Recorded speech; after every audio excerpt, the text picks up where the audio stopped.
Coach Yeng Guiao mga bro, may matinding sinabi patungkol kay Justin Brownlee at Scottie season MVP. Yan mga bro, pagkatapos mong ilike ang ating video, mag-subscribe na rin kung bago ka pa lang sa ating channel at i-click ang notification bell para lagi kang updated sa ating mga sports balita.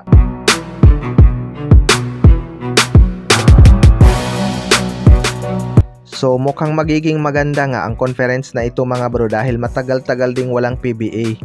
Umabot nga ng halos 6 na buwan ang off-season dahil sa FIBA World Cup at Asian Games. Magiging mainit nga ang labanan sa season MVP ngayong season. 4 nga sa player ng SMC Group ang mag-aagawan sa award na yan. Sa SMB si CJ Perez at healthy na Junmar Fajardo, samantalang si Sistan at Scottie Thompson naman para sa Barangay Ginebra. Pero ang nangunguna nga mga bro ay itong si Junmar Fajardo pagdating sa statistical points. Maraming ang nagsasabi na makukuha ni Junmar Fajardo ang kanyang pang-7 season MVP dahil healthy na nga ito.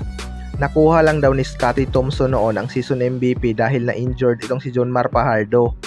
Ngayon ngang parehong healthy ang dalawang ito, panigurado magkakaalaman talaga kung sino sa kanilang dalawa ang may maipapakitang magandang performance. Kumpiyansa naman ang mga fans ni Scottie Thompson na makukuha niya ang kanyang second season MVP. Pero wag din natin baliwalain si Sistan at baka umangat siya bigla. Sa kabilang banda naman mga bro, Coach Yeng Guiao may matinding sinabi patungkol kay Justin Brownlee. Maraming ang team ngayon sa ating liga ang nagpapalakas mga bro upang makasabay sa mga bigating kupunan. Isa nga ang team ni Coach Yeng Guiao sa mga inaabangang maging contender ulit dahil sa kanilang mga nakuhang rookie. Kaya ayon nga kay Coach Yeng Guiao mga bro ay may advantage or mayroon silang chance at iba pang team ngayon na makapasok ng finals or magkampiyon. Dahil alam naman daw natin na kapag nandyan si Justin Brownlee, matik na ang Barangay Ginebra sa finals or champion. Isa talaga itong si Justin Brownlee sa mga kinakatakutang import sa ating liga.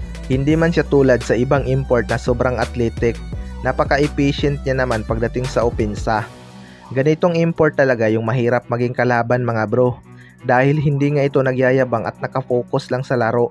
Isa pa, mas napapadali nga ng Barangay Ginebra ang kanilang opensa dahil sa pagiging team player ni Justin Brownlee.